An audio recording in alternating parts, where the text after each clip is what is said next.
Okay, I'm going to show you how to clean your sewing machine out. And we're going to start. It says you want to put your needle in the upright position. So I'm going to put it down and then bring it all the way back up. Once you've done that, you need to turn the main power off. So we'll turn that off. Maybe you can still see that.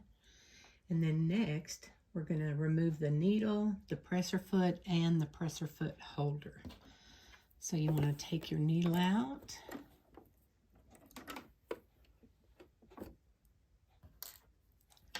And you want to remove your foot. That's how you do it on this machine. And then you want to remove this holder here that holds the presser foot. That's a screw over on this side. Kind of tight.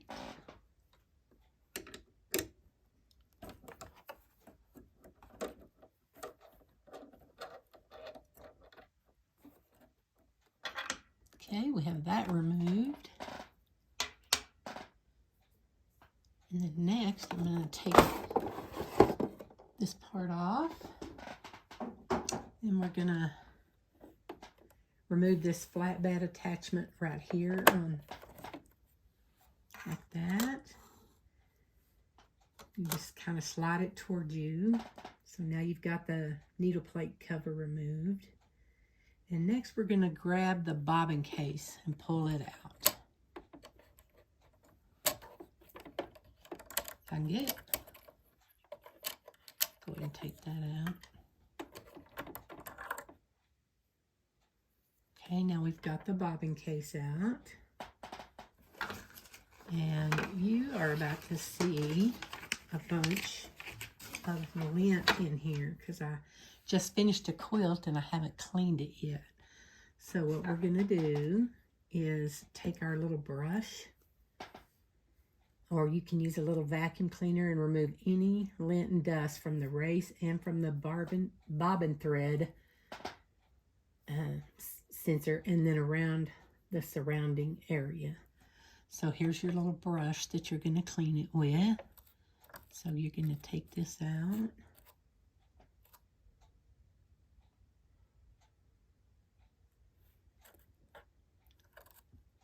Instead of moving that dust around, I like to use Q-tips because it kind of works like a little Swiffer duster and it will pick up. Just go around in this bobbin case. Y'all, look at that. See, I just finished a quilt. It's purple and green. You can see all those colors in there. Yikes.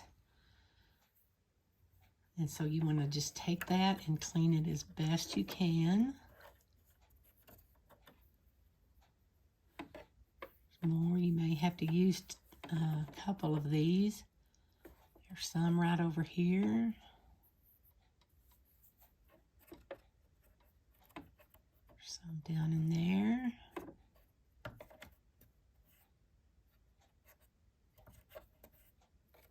Ooh. It's everywhere. It's everywhere.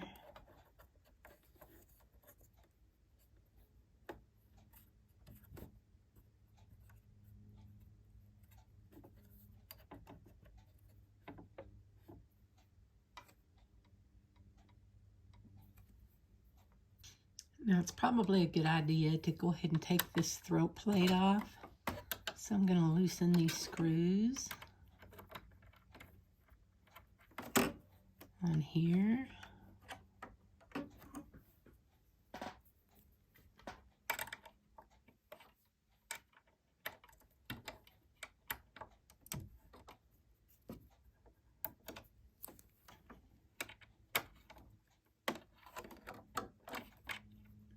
Maybe.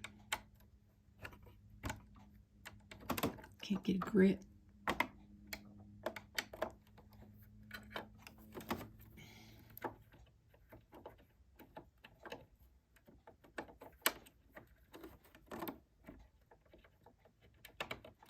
Kind of leave those screws inside there, where you can just pull it up so you don't drop a screw down in there. Just pull it up. And it's a good idea to clean these little feed dogs off. This is going to help the sensor work better, like your bobbin sensor, to tell you when your bobbin's low. I'm going to use another Q-tip to get down in there. Oh, look, found some hidden treasure.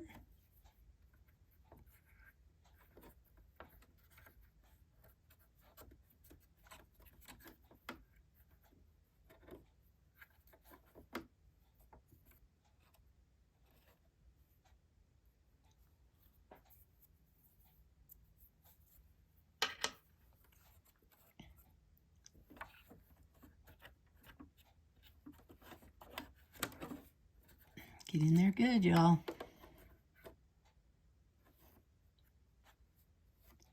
Still finding it. Just be careful.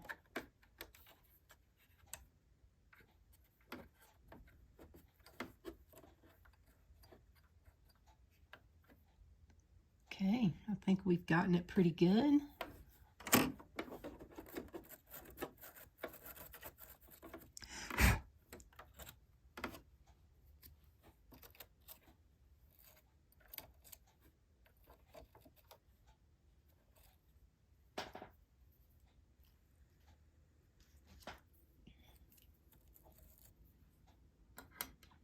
And then you're ready to put it all back together. Put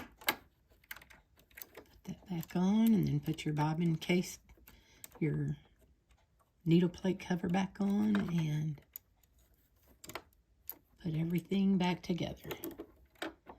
Now I want to show you on a different machine, because the bobbin case goes in different, so you clean it different. Okay, the machine I just showed you is my brother machine. It's a sewing and embroidery machine. It's the Anovus. And the book says, look in your manual so you'll know how to clean your machine. And the manual says there's restrictions on oiling. It says in order to prevent damaging this machine, it must not be oiled by the user. So this machine was manufactured with the necessary amount of oil applied to ensure correct operation, making periodic oiling unnecessary. So you only need to take it to your authorized dealer to get that done.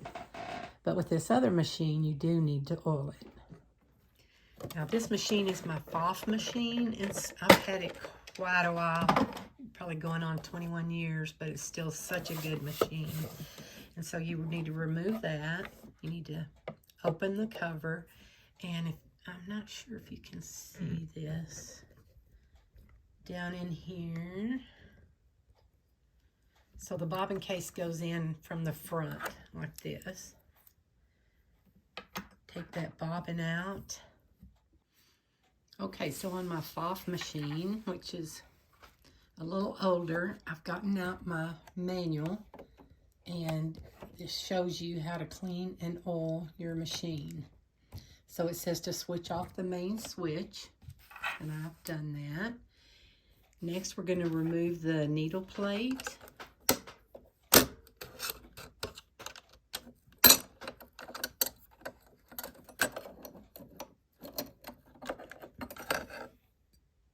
Your machine is off.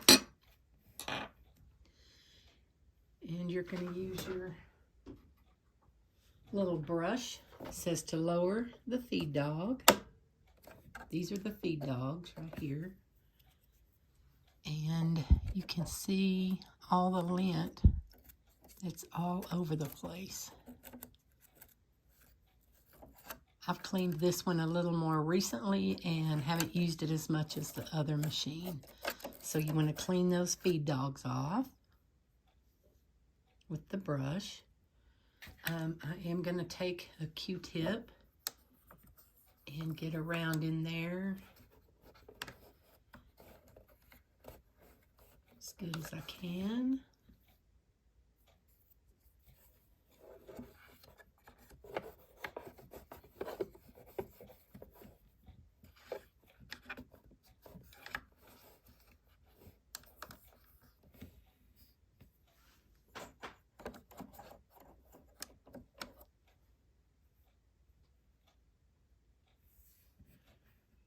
Now this machine does say to use only 1 drop of oil to the area, and it shows you in the book where to put it. It's right here. There's kind of a little hole right there.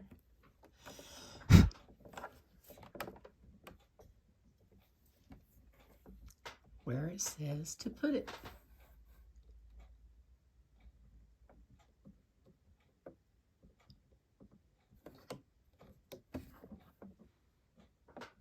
So there's my 1 drop, and I used the sewing machine oil that came with the machine. You can always purchase some machine oil. And other than that, it doesn't require any maintenance, and it must not be oiled at any other points. You do need to clean and oil the sewing machine for every 10 to 15 hours of operation.